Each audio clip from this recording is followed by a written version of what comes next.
O que podemos fazer para melhorar nossas vendas através dos atendimentos presenciais? Hoje a gente vai falar sobre vendas e atendimentos, os segredos ou as dicas de como fazer para que a gente tenha melhores resultados. Eu sou Fernando Lira, CEO da Setori, e vamos hoje conversar bem mais aprofundado sobre esse tema: venda, atendimento. Temos 3 pontos, 3 colunas fundamentais para que a gente tenha melhor resultado. Isso eu vou falar diretamente agora para o gestor e depois a gente vai falar também para o consultor de venda. Caso empresa, a gente precisa se focar em 3 colunas que são fundamentais: recrutar, treinar e monitorar. Vamos falar da primeira. Recrutar. Se eu quero uma boa equipe de venda, eu não posso simplesmente contratar aleatoriamente, sem nenhum filtro, sem nenhuma entrevista, sem nenhuma busca, se o perfil daquela pessoa que está entrando na minha equipe é um perfil que tenha facilidade de realmente desenvolver um bom trabalho de vendas. Por exemplo, s- a venda, a gente sabe que ela está totalmente montada em relacionamento. Então, para eu contratar uma pessoa, eu tenho que entender se essa pessoa tem habilidade realmente com relacionamento, se ela tem facilidade com relacionamento, se ela gosta de pessoas, se ela gosta de se comunicar, porque caso contrário, eu vou ter uma pessoa introspectiva, uma pessoa que a gente chama de tolerância zero, né, que não vai fazer esse foco de relacionamento com o teu cliente, que é a base da venda, tá? O segundo ponto seria treinar. Diante de tudo que a gente vai falar aqui, o que é que a gente acha que é positivo, o que é que a gente acha que não deve ser feito, a gente tem que entender esse processo, montar um script para a nossa equipe e a gente começar a fazer treinamento. A gente tem um hábito muito grande de vai lá, contrata fulano, e às vezes é até um conhecido, filho de algum conhecido, alguém que indicou, contratou, colocou lá dentro e joga o cara para as vendas e pronto, e ele se vira. E a gente quer esperar dali os melhores resultados. Então, como a gente vai ter os melhores resultados se a gente não prepara, se a gente não passa o perfil da nossa empresa, se a gente não conversa com a nossa equipe? Então, isso não vai realmente acontecer. Então, o segundo ponto foi treinar e o terceiro é monitorar. Eu preciso entender se o meu recrutamento realmente atendeu às minhas expectativas, e isso eu vejo depois que eu treino e depois que eu vejo o resultado daquela equipe depois do treino dado. Então eu preciso monitorar, eu preciso estar acompanhando. Treinamento, pessoal, é como uma lubrificação. Eu não vou lubrificar, por exemplo, uma porta e achar que nunca mais eu vou precisar lubrificar.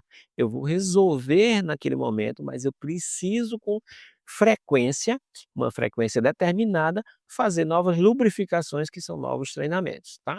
Então a gente falou das 3 colunas e a gente vai começar a falar os tópicos que estão realmente relacionados às vendas, que a gente acha que pode ter um resultado muito melhor. Então, nesse momento, para você lojista, para você consultor de venda, esse assunto vai ficar bem mais interessante, tá? A gente vai falar primeiro sobre relacionamento, tá? A venda, ela é montada sobre o relacionamento. Que relacionamento a gente tem com o nosso cliente, que faz com que ele nos dê preferência da compra. Porque se eu só consigo vender ao meu cliente quando o meu produto é o mais barato da cidade, eu não tenho nenhum outro ponto que me faça com que o cliente me compre, que me dê preferência, meu relacionamento não está no ponto adequado. Então o relacionamento, é montado por vários pontos, vários detalhes, digamos assim, tá?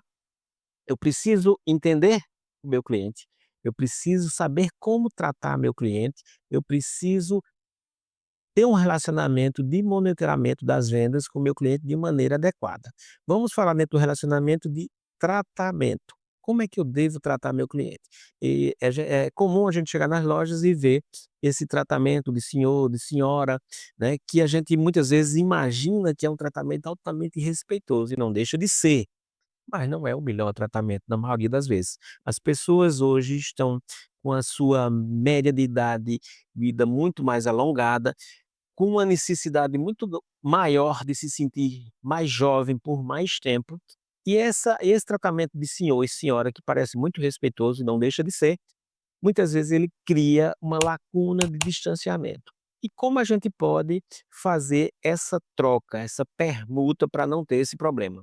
Eu posso tratar o Marcelo de Marcelo e não seu Marcelo ou senhor. Eu posso tratar Socorro não de Dona Socorro, a senhora deseja isso, eu posso tratar de Socorro. Isso não é desrespeito, eu estou tratando pelo nome da pessoa, eu estou criando uma proximidade que é diferente de intimidade, tá. Intimidade é quando eu levo o meu tratamento para extremos, tipo, eu nunca vi a pessoa, meu amor, meu querido, minha paixão, isso não é tratamento comercial, isso não é tratamento adequado para venda. A gente não está criando proximidade, a gente está criando uma intimidade que não existe, que muitas vezes pode ser mal interpretada e não aceita. Então, pensa nisso, tratamento, eu tenho que tratar as pessoas pelo nome, eu tenho que tentar lembrar o nome dela. Ela me compra a primeira vez, depois que ela vai comprar novamente, eu não lembro o nome dela, eu chamo o senhor, a senhora novamente, eu não crio relacionamento, eu não crio proximidade. E essa proximidade é quem vai fazer, vai gerar a fidelidade. Por isso que muitas vezes a gente chega numa loja e enxerga vendedores de fila, que é aquele vendedor que tem um ou 2 clientes esperando ele terminar o atendimento dele para que possa ele o atender. Porque ele está tão afinado com aquele vendedor, a maneira que ele trata, o que ele conhece, o que ele sabe, como ele se relaciona, que ele prefere esperar de que ser atendido por outro. Então aí a gente começa a ver a força do relacionamento. O outro ponto nesse relacionamento tá, eu faço um orçamento para o cliente, eu tenho contato desse cliente, então ele vai ficar realmente lisonjeado caso a gente faça uma mensagem, manda uma mensagem para ele perguntando: "O Marcelo, e teu orçamento deu certo? Você aí já resolveu?" Pronto, ele vai dizer: "Pô, esse cara lembrou de mim, ele lembrou que eu fiz um orçamento com ele, perfeito. Agora a diferença entre o veneno e o remédio é a dose. Se eu começo a aumentar essa dose, eu começo a transformar de remédio para veneno. Porque se eu falo com o cara de manhã, ele acha bom, ele acha interessante, porque eu me lembrei dele, ele me responde querendo decidir. Quando é de tarde eu vou perguntar novamente, amanhã de manhã eu vou perguntar novamente, até chegar um ponto que quando o cara vê meu nome na tela, vai dizer: "Ah, meu Deus, de novo esse vendedor chato." Então eu tenho que saber que espaçamento eu tenho que dar para me comunicar com ele novamente de acordo com a resposta que ele me der, tá. Então esse ponto aí está ligado ao relacionamento, que é muito importante e faz a gente monitorar as vendas e inclusive reforçando, o cliente pega 3 orçamentos em 3 lojas diferentes, mas só eu tive contato, só eu tive a atenção de me preocupar se ele já resolveu, se ele já decidiu, então esse é um ponto positivo. Vamos para outro que seria conhecimento.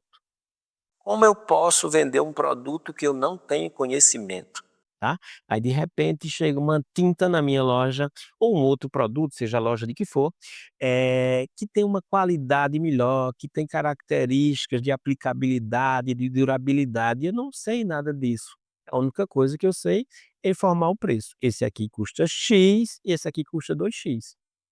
Então eu tenho um produto relativamente barato e um produto caro.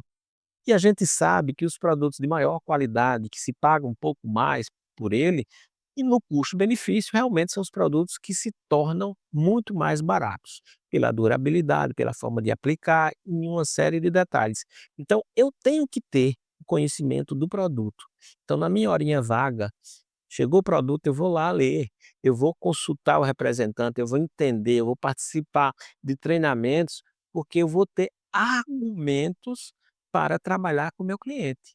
E nisso eu vou sair do simples processo de venda para um processo de consultoria, que vai gerando a credibilidade da minha pessoa como vendedor com o meu cliente. Porque tudo que eu informo para ele, eu informo de uma maneira consultiva, que realmente ele vai ter resultado. que vai ser o melhor para ele. Então eu começo a ter uma linha de pensamento que o melhor para o meu cliente não exatamente é o melhor para mim naquele momento.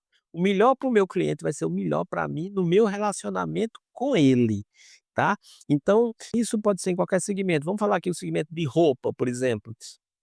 Uma pessoa entra, começa a provar uma roupa e você está doido para vender aquela roupa, e você vai falar para ele o seguinte: "Tá, para a mulher ou para o homem, tá lindo, tá maravilhoso", e você mesmo sabe que não tá bem, que não tá bom, que não é adequado para aquela pessoa, aquela roupa, que não vai funcionar. E você pode até naquele momento convencer essa pessoa de comprar, tranquilo. Só o que é que vai acontecer?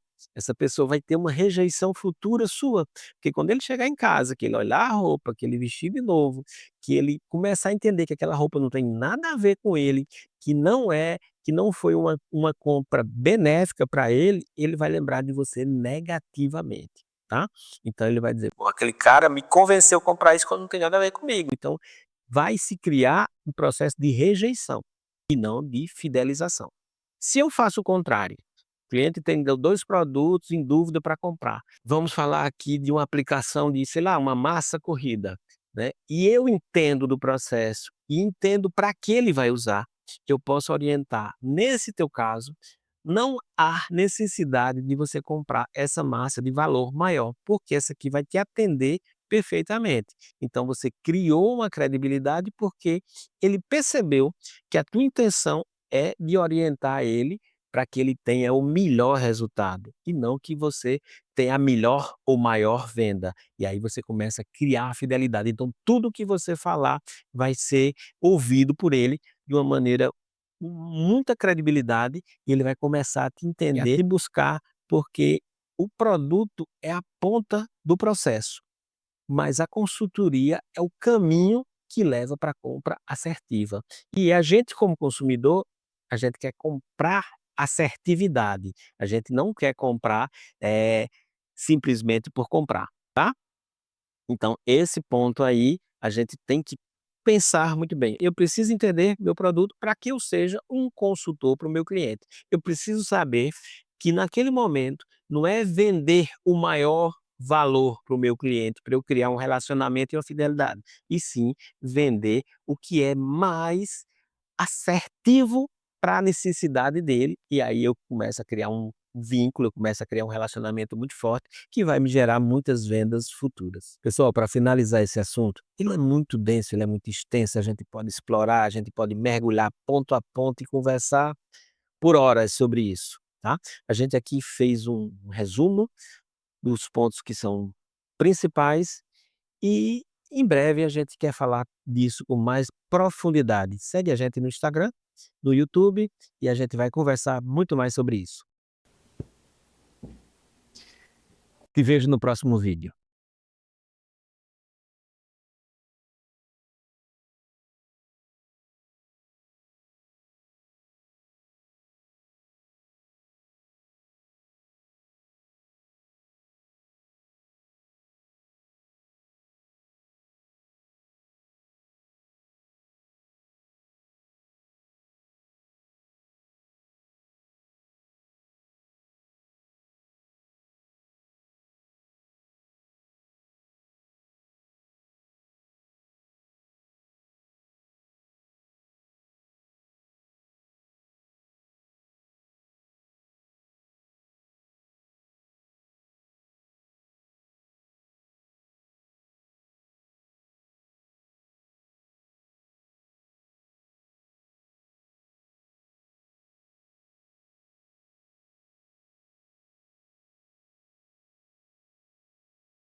Eu posso tratar o Marcelo de Marcelo, e não seu Marcelo ou senhor. Eu posso tratar Socorro não de Dona Socorro, a senhora deseja isso. eu posso tratar de socorro. E isso não é desrespeito, eu estou tratando pelo nome da pessoa, eu estou criando uma proximidade que é diferente de intimidade, tá. Intimidade é quando eu levo o meu tratamento para extremos, tipo, eu nunca vi a pessoa, meu amor, meu querido, minha paixão, isso não é tratamento comercial, isso não é tratamento adequado para a venda. A gente não está criando proximidade, a gente está criando uma intimidade que não existe, que muitas vezes pode ser mal interpretada e não aceita.